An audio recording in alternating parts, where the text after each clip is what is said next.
When they get quizzed about breathing new life into old titles, video game developers like to suck their teeth, squirm in their chairs, and tell us that actually it's not really as simple as all that. Technology and building techniques have come on so much in recent years that a lot of classic games simply wouldn't translate to modern consoles or appeal to modern gamers, you see. Quick question though before we get started here, have you played the Resident Evil 2 remake yet? Good, of course you have, it's great, isn't it? Feeling simultaneously like a fresh title but retaining all the story point, technical beats and overall vibe of the original, effectively illustrating that in actual fact video games haven't morphed into some unrecognisable new art form over the last 2 decades, and what worked in the 90s and noughties probably works just as well now, only better. So if it's that simple, and well obviously it is, then there's a whole host of games once considered a bit ahead of their time that are ripe for redevelopment. My name is Adam Cleary and these are 10 video games that desperately deserve a remake. Quick disclaimer before we get started though, not including Conker's Bad Fur Day here because everybody always says Conker's Bad Fur Day and Conker's Bad Fur Day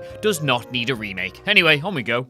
Number 10, Knights of the Old Republic 2. Given how universally adored and acclaimed it is now, it's very easy to forget that the initial reaction to Knights of the Old Republic 2 was lukewarm initially. It's largely seen as the superior of the 2 games in the present, but for the first few years at least, the consensus was that Obsidian hadn't managed to reach the bar BioWare had set with the original. Looking at it now, the game's ambition was clearly way in excess of the finished article. It's obvious that a lot of what they were trying to do here was not feasible either under the logistical or technological constraints they were working under. Some parts feel hastily thrown together, while others feel borderline unfinished. Fans have worked hard, admittedly, to release a slew of unofficial patches in the many years since. These are great, and if you're a fan of the game, well worth getting your hands on for a retrospective playthrough, but they're still not what the game could be. The audience is there, the technology is there, and the Star Wars community is crying out for the franchise's first great game in years. This could be the remake they're looking for. Number 9, Silent Hill. Sorry, what's that man on the internet saying Silent Hill is actually good and wants to lobby for a modern remake of it? Bet you weren't expecting to have your world rocked this hard when you woke up this morning. Much like Resident Evil, Silent Hill's particular subgenre is entirely polluted by poor imitations that have gradually dulled the brilliance of the original. But dive in for a retrospective playthrough now, and there's still an era-defining experience there. Just one that's hamstrung by its technical limitations. This is precisely why you remake any game, never mind Silent Hill. You get rid of the painful loading times and the jarring camera changes in the areas of the game that exist for the sake of existing, but you keep everything else. The monsters, the fog, the overall otherness of it. A Silent Hill remake is basically the game every survival horror has been trying to be since. Oh, and I'll just quickly address Shattered Memories because obviously that exists. Yes, it's good. No, it's not a remake. Number 8, Chrono Trigger. Released in 1995, Square Enix and the air quotes dream team behind the Final Fantasy series thought they might have made the greatest video game of all time with Chrono Trigger.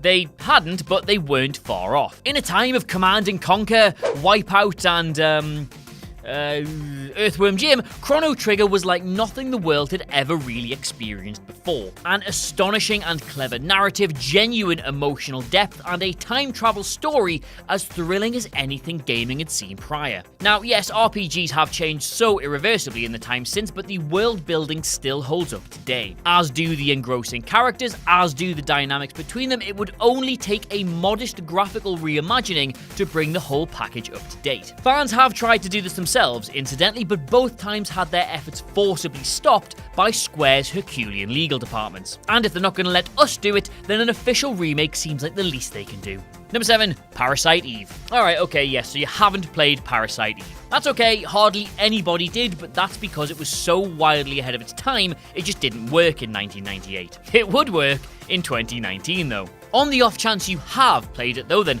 firstly, apologies for lumping you in with everyone who hadn't, we are bros now, but you'll know that it's nearly a masterpiece. Well, it's nearly a masterpiece in so much as a man caught in a storm without an umbrella is nearly dry. You've got an M-rated Japanese RPG set in New York, centered around themes of the paranormal, featuring randomly exploding people, and it's a sequel to a book madder than a bag of smashed crabs. Few titles before or since bring that much to the table, and it wouldn't even take too dramatic a reworking to finally fully realize its potential. A complete modern overhaul would stand shoulder to shoulder with any RPGs currently on the market. Plus, it would enable the developers to explore the many weird elements of the original novel that had to be cut to fit onto one PlayStation disc. Number 6, Wing Commander. Just gonna hold my hands up here and say that no, I've never actually played Wing Commander, mostly because I was 2 when it came out, but that doesn't mean I can't recognize greatness when I see it. You don't have to go to a Carly Rae Jepsen concert to know that it would be the greatest night of your life. When Wing Commander first dropped in 1990, it was light years ahead of any fighter sim or space game that had come along previously. It is still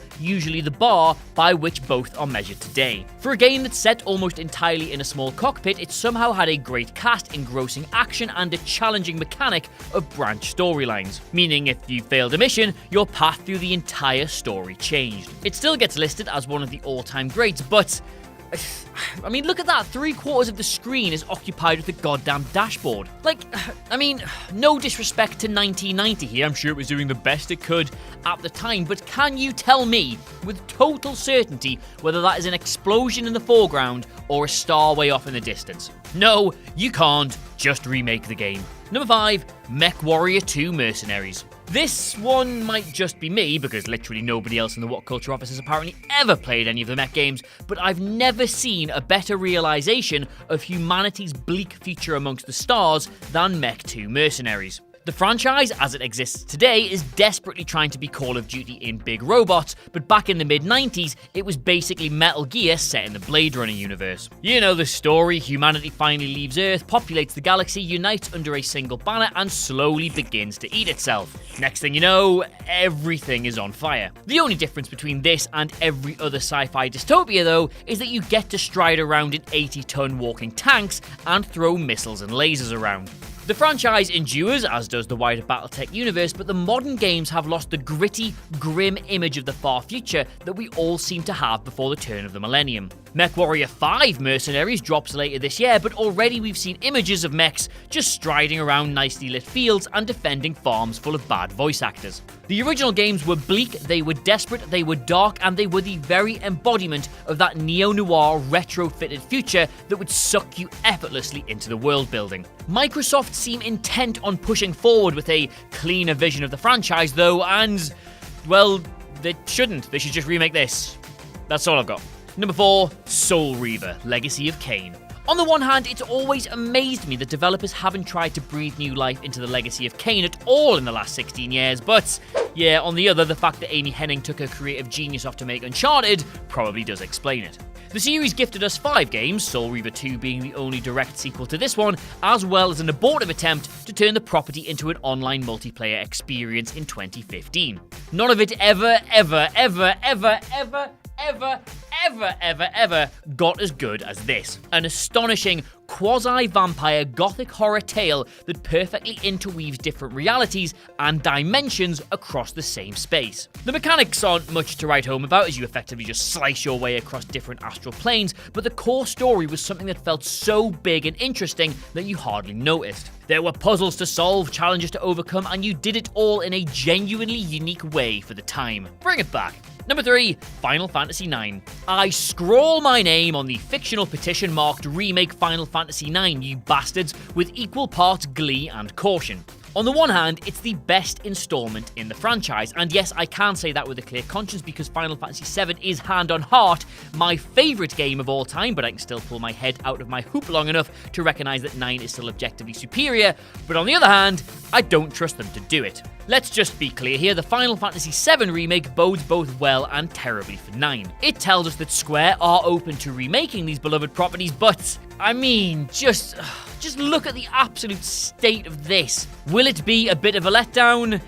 Yes, probably. Will I still play it anyway? Oh god, absolutely. But let's just dream for a moment and believe in our stupid, childish, naive hearts that you take away the old mechanics and the ATB system, and Final Fantasy VII's remake is still somehow good. Let's say the narrative is just as impactful, the characters as well developed, and the world as wonderfully fleshed out as it once was. Let's say it works. Somehow. Square would be crazy to not then put 9, and 8 in fairness, into immediate development. Although, when we'd ever actually get any of those is another matter entirely. Number 2, Dino Crisis. I mean, you can have Tony Hawk's, but I want something I've not played. I've got Tekken 3. Clock Tekken 3. Actually, I want something with a story.